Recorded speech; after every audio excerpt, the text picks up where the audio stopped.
بسم اللہ الرحمن الرحیم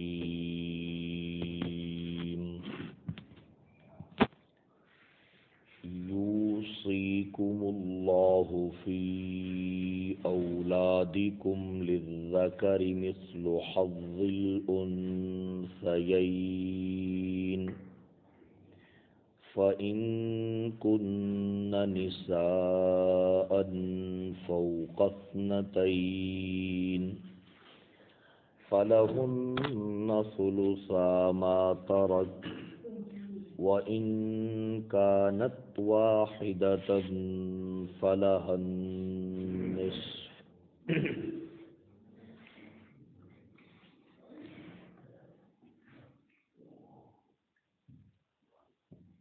تاکیدی حکم دیتا ہے تم کو اللہ تمہاری اولاد کی میراث کے بارے میں۔ مذکر کے لیے 2 مؤنث کے برابر حصہ ہے، پس اگر ہوں عورتیں 2 یا 2 سے زیادہ تو ان کے لیے 2/3 حصہ ہے اس مال کا جس کو میت نے چھوڑا،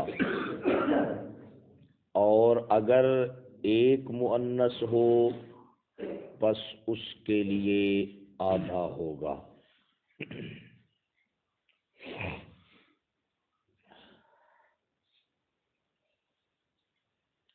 کل کے درس میں آپ حضرات کے لیے اس پورے رکوع کا ایک خلاصہ عرض کیا تھا کہ اس میں پہلے اولاد کی وراثت کا مسئلہ ہے، پھر لڑکے کا حصہ زیادہ ہے اور لڑکی کا حصہ تھوڑا ہے، پھر آگے مرنے والے کے ماں باپ کی وراثت کا مسئلہ ہے، اور اس میں پھر اولاد کا حصہ زیادہ ہے اور مرنے والے کے ماں باپ کا حصہ کیا ہے؟ کم ہے۔ اس کی عقلی وجوہات آپ کی خدمت میں بیان کر دی ہیں کہ لڑکے اور لڑکی کے حصے میں فرق کیوں ہے۔ اس لیے کہ ضروریات میں اور ذمہ داریوں میں بھی کیا ہے؟ فرق ہے، جس کی وجہ سے اللہ رب العزت نے ان کے حصے میں بھی کیا رکھا ہے؟ فرق رکھا ہے، اور دادا اور پوتے کے حصے میں بھی کیا ہے؟ فرق ہے۔ یہ تفصیل آپ نے سن لی ہے۔ اب دیکھیے ذرا، سب سے پہلے آیت کے اندر ایک الفاظ کے اوپر بات کر کے پھر صرف آج عورت جو اولاد ہے اس کی وراثت کے بارے میں بات عرض کرتا ہوں۔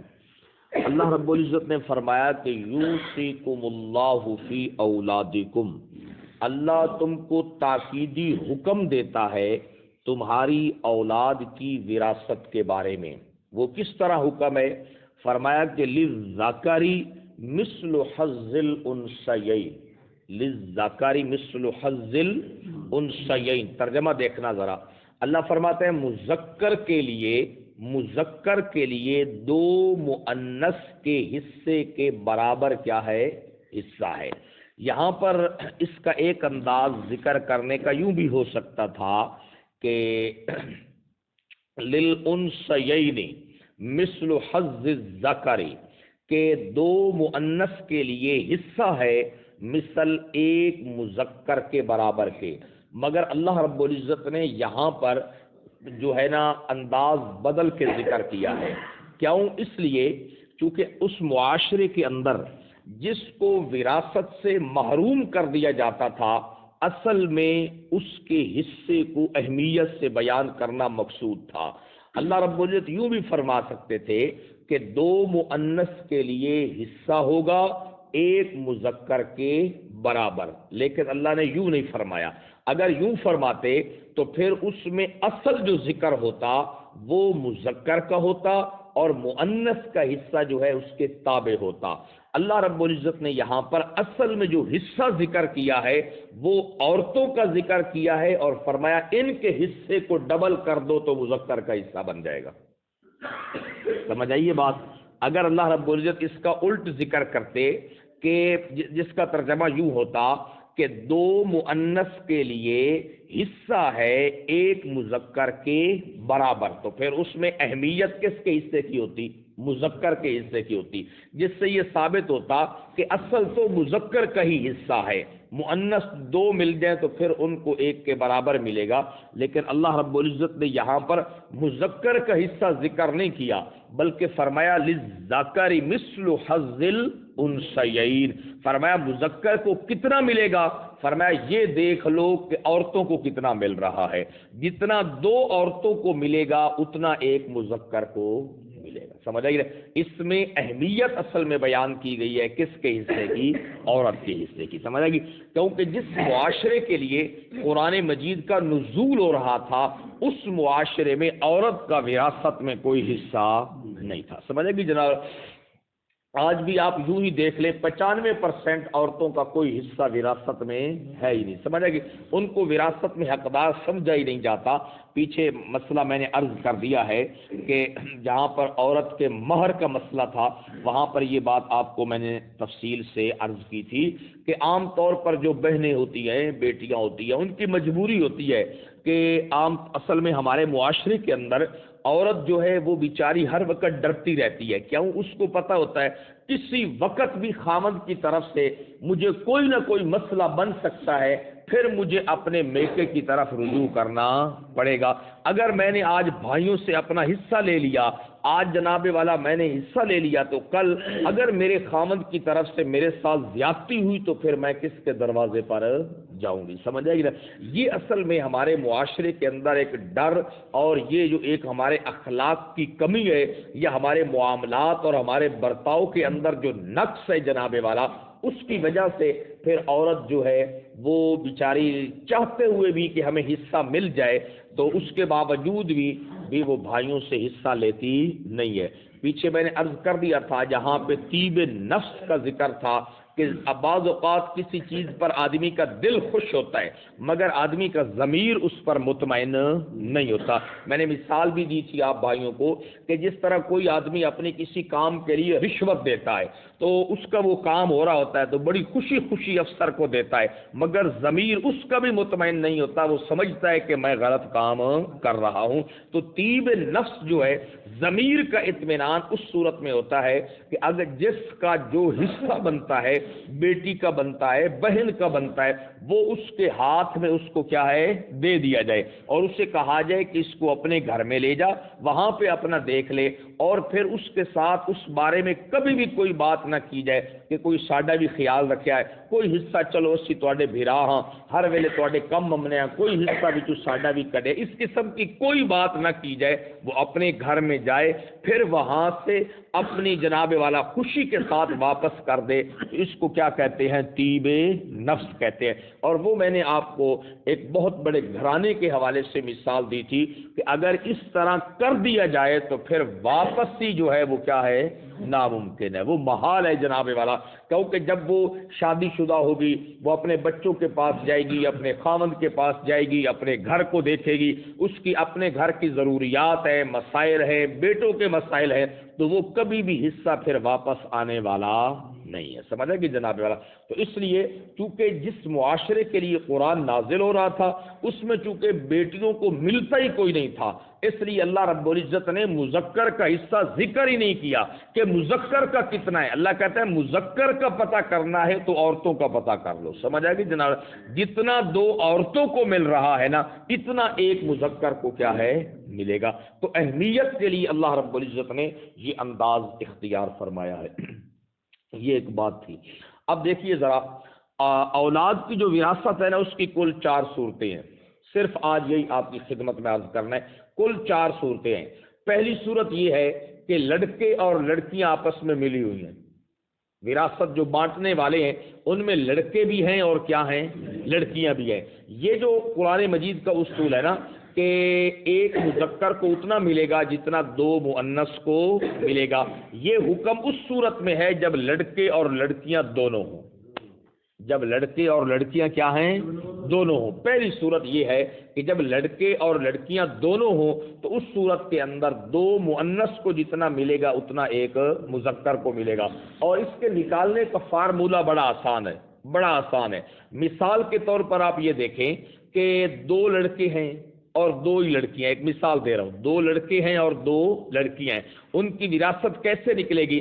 اب چونکہ مذکر کا حصہ ڈبل ہوتا ہے اور مؤنث کا حصہ کیا ہوتا ہے؟ سنگل ہوتا ہے، تو آپ دو لڑکے ہیں دو لڑکیاں، دو لڑکیاں وہ تو دو حصے ہو گئے، اور دو لڑکوں کو آپ ڈبل کر دیں، دو دونے چار، کل وراثت کو 6 حصوں پہ تقسیم کر دیں تو ان کے حصے کیا ہیں بھائی؟ نکل آئیں گے۔ یہ ایک فارمولہ ہے نکالنے کا۔ تو اگر لڑکے اور لڑکیاں ملی ہوئی ہوں تو پھر کیا ہوگا؟ لڑکی کو سنگل اور لڑکے کو کیا ملے گا؟ ڈبل ملے گا۔ ٹھیک ہے جی۔ اب دوسری صورت سنیں جی۔ دوسری صورت یہ ہے کہ صرف لڑکیاں ہوں، صرف کیا ہوں بھائی؟ لڑکیاں ہوں۔ پھر ان کی 3 صورتیں ہیں۔ ایک تو یہ ہے کہ صرف ایک لڑکی ہے، صرف کیا ہے؟ ایک لڑکی ہے، کوئی اس کا بھائی نہیں ہے، اس کے ساتھ کچھ بھی نہیں ہے، صرف ایک لڑکی ہے، تو قرآن کہتا ہے کہ اس کو پھر آدھا ملے گا، پوری وراثت کا اس کو کتنا ملے گا؟ نصف ملے گا۔ دوسری صورت یہ ہے کہ دو لڑکیاں ہیں، صرف دو لڑکیاں ہیں اور ان کے ساتھ کوئی بھی نہیں ہے، تو اس صورت کے اندر بھی ان کو 2/3 وراثت ملے گی۔ اور تیسری صورت یہ ہے لڑکیوں کے حوالے سے کہ دو لڑکیاں نہیں، فَإِن كُنَّ نِسَاءً فَوْقَ اثْنَتَيْنِ، دو سے کیا ہیں؟ زیادہ ہیں، دو ہوں، تین ہوں، چار ہوں، پانچ ہوں، دو سے لے کر 5 کے عدد تک بھی ہوں تو پھر ان کو کتنی ملے گی؟ 2/3 ملے گی۔ یہ ہے اولاد کی وراثت جو یہاں پر بیان ہوئی ہے، سمجھے گی؟ اگر لڑکے اور لڑکیاں ملی ہوئی ہوں تو پھر لڑکے کو دو لڑکیوں کے برابر کیا ملے گا؟ حصہ ملے گا، یعنی لڑکے کا ڈبل ہوگا اور لڑکی کا کیا ہوگا؟ اس کا نصف ہوگا۔ اور اگر اختلاط نہیں ہے، صرف لڑکیاں ہیں تو اس کی 3 صورتیں ہیں۔ اگر ایک لڑکی ہے تو اس کو کتنا ملے گا؟ آدھا ملے گا۔ اگر دو ہیں تو ان کو بھی کتنا ملے گا؟ 2/3 ملے گا۔ اور اگر دو سے زیادہ ہیں تو ان کو بھی کتنا ملے گا؟ 2/3 ملے گا۔ سمجھے گی؟ یہ میں نے علیحدہ علیحدہ اس لیے کر دیا ہے تاکہ آپ کو بات سمجھ میں آ جائے۔ اب دیکھیں نا، اب ایک لڑکا ہے، ایک لڑکا ہے اور ایک لڑکی ہے، تو اس صورت کے اندر آپ یہ دیکھیں کہ لڑکے کا حصہ ڈبل کر دے تو وہ 2 بن گئے، ایک لڑکی کا حصہ کتنے ہو گئے؟ 3 ہو گئے، تو کل مال کتنے حصوں پر تقسیم ہو گیا؟ 3 حصوں پر۔ ایک لڑکی ہو بھائی کے ساتھ تو اس کو جناب والا جب 1/3 مل رہا ہے، تو جب 2 بہنیں اکیلی ہوں گے، بھائی ہوگا بھی نہیں، تو یقینی بات ہے کہ پھر ان کو بھی کتنا ملے گا؟ 2/3 ملے گا۔ سمجھا گیا؟ اور اب یہ چونکہ قرآن مجید نے 2 کا عدد نہیں ذکر کیا، کیوں؟ اس میں کوئی جناب والا شک اور پریشانی کا مسئلہ نہیں تھا۔ مسئلہ تھا کہ جب صرف لڑکیاں ہیں اور 2 سے زیادہ 3 ہیں تو کیا پھر ساری وراثت ان کو مل جائے گی باپ کی؟ فرمایا نہیں ملے گی۔ سمجھ آئے گی نا؟ 2 سے زیادہ جب ہو جائیں گی تو پھر بھی ان کو کتنا ملے گا؟ 2/3 ملے گا۔ جو باقی 1/3 بچ جائے گی وہ ان کے جو اور مرنے والے کے اقرب رشتہ دار ہیں وہ ان کو ملے گا۔ سمجھ آئے گی جناب؟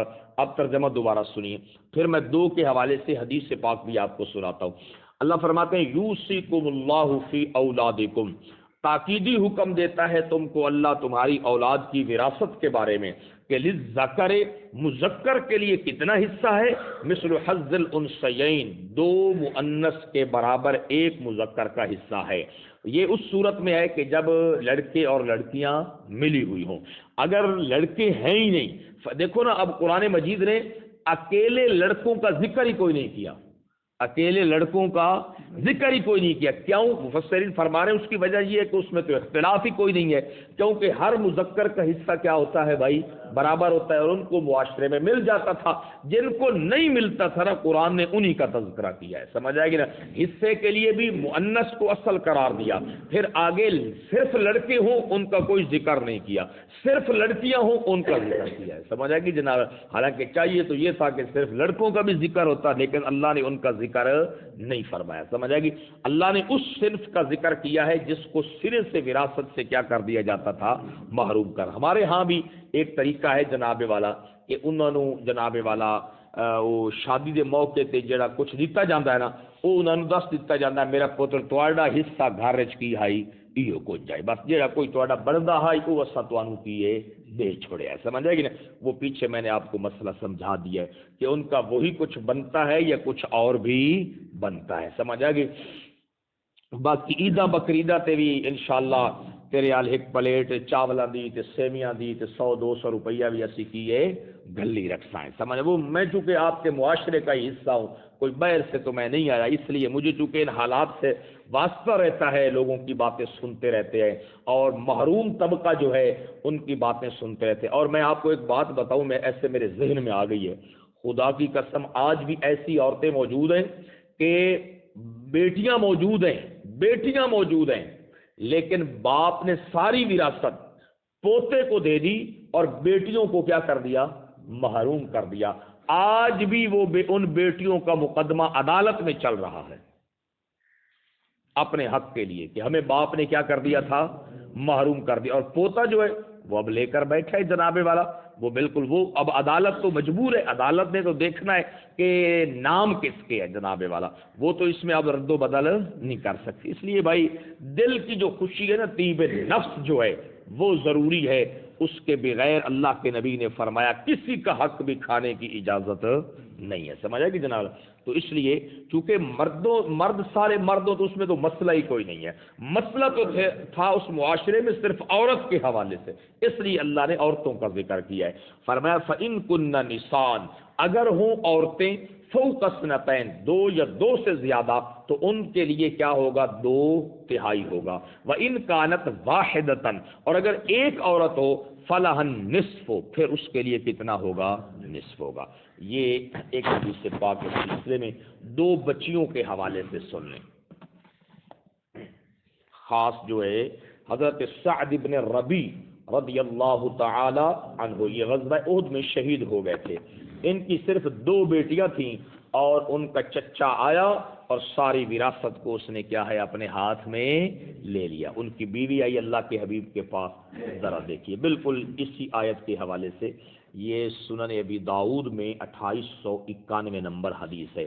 عن جابر بن عبداللہ حضرت جابر بن عبداللہ سے روایت ہے قال وہ کہتے ہیں خرجنا مع رسول اللہ صلی اللہ علیہ وسلم نکلے ہم رسول اللہ صلی اللہ علیہ وسلم کے ساتھ حتی جئنا امراتا من الانصار فی الاسواف حتیٰ کہ اسواف جگہ کے اوپر انصار کی عورتوں میں سے ایک عورت جو ہے اس کے پاس ہم چلے گئے. فجاءت المرأة بابنتین لها عورت جو ہے وہ اپنی 2 بیٹیاں لے کر آئی کہنے لگی یا رسول اللہ ہاتان بنتا سعد بن ربی یہ دونوں بیٹیاں ہیں کس کی سعد بن ربی کی قتل معک یوم احد جو احد کے دن آپ کے ساتھ شہید کر دیا گیا. سمجھے چونکہ میں نے شروع میں آپ کو بتا دیا کہ سورۃ النساء کا یہ جو حصہ ہے یتیموں کے بارے میں وراثت کے بارے میں یہ غزوہ احد کے بعد ہی نازل ہوا ہے کیونکہ حضرات صحابہ کرام کو سب سے پہلے 70 افراد جب شہید ہو گئے تو ان کے یتیموں کا کیا بن گیا مسئلہ پیدا ہو گیا پھر ان کی وراثت کا مسئلہ اس لیے اللہ رب العزت نے اس وقت اس کو نازل فرما دیا. تو آپ کے ساتھ شہید ہو گیا ہے. وَقَدْ اسْتَفَاءَ عَمُّهَا مَالَهُمَا وَمِيرَاثَهُمَا كُلَّهُ وَلَمْ يَدَعْ لَهُمَا مَالًا إِلَّا أَخَذَهُ. یا رسول اللہ ان کا جو چچا ہے نا جو سعد بن ربی کا بھائی تھا استفاء عمها مالهما ان دونوں کا جتنا مال بنتا تھا اس نے وصول کر لیا ہے. وَمِيرَاثَهُمَا كُلَّهُ اور اس کی ساری میراث اس نے وصول کر لی ہے. وَلَمْ يَدَعْ لَهُمَا اب ذرا توجہ کرنا صحابیات نے بڑی اللہ کے حبیب کے سامنے بڑی عجیب بات کی ہے. اگلے الفاظ جو ہے نا حدیث پاک کے بڑے عجیب ہیں اور معاشرے کے حوالے سے بہت اہمیت کے حامل ہیں. لم یدع لہما مالا یا رسول اللہ ان کے لیے کچھ بھی نہیں چھوڑا سارے کا سارا لے لیا ہے.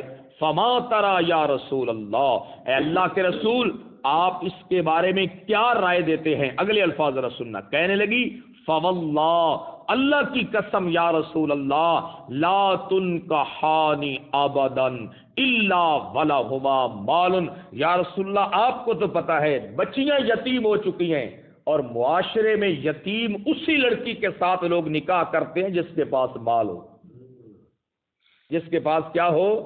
یا رسول اللہ ان کے باپ کا سارا مال اور میراث جو ہے وہ تو چچا نے لے لیا ہے، میری بیٹیوں کے ساتھ نکاح بھی کسی نے نہیں کرنا.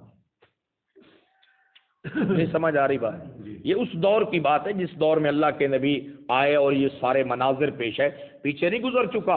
اللہ نے فرمایا کہ ان خفتم اللہ تقسطوا فی الیتامی، اگر تمہیں ڈر ہو کہ یتیم لڑکیوں کے ساتھ نکاح کر کے انصاف نہیں کر سکیں گے تو خبردار یتیم لڑکیوں کے ساتھ نکاح مت کرنا. پھر ان لڑکیوں کے ساتھ نکاح کرنا جی تو ڈنڈیا نال کی کرے، سمجھ آئے گی جناب والا. پھر ان عورتوں کے ساتھ نکاح کرنا، یتیموں کے ساتھ مت نکاح کرنا، سمجھ آئے گی. تو یتیم لڑکی کی جو ہے نا بیچاری، اس معاشرے میں عورت اور پھر یتیم، اللہ اکبر، بہت اس کے لیے تو پریشانی تھی. تو وہ صحابیہ جو ہے حضور کے سامنے صحیح بات بتائے، یا رسول اللہ سارا مال تو ان کا چچا لے کے چلا گیا ہے، میری بیٹیوں کے ساتھ کون نکاح کرے گا؟ میری بیٹیاں تو ایسے ہی رہ جائیں گی، سمجھ آئے گی جناب والا.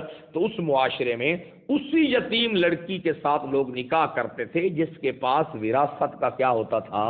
مال ہوتا تھا.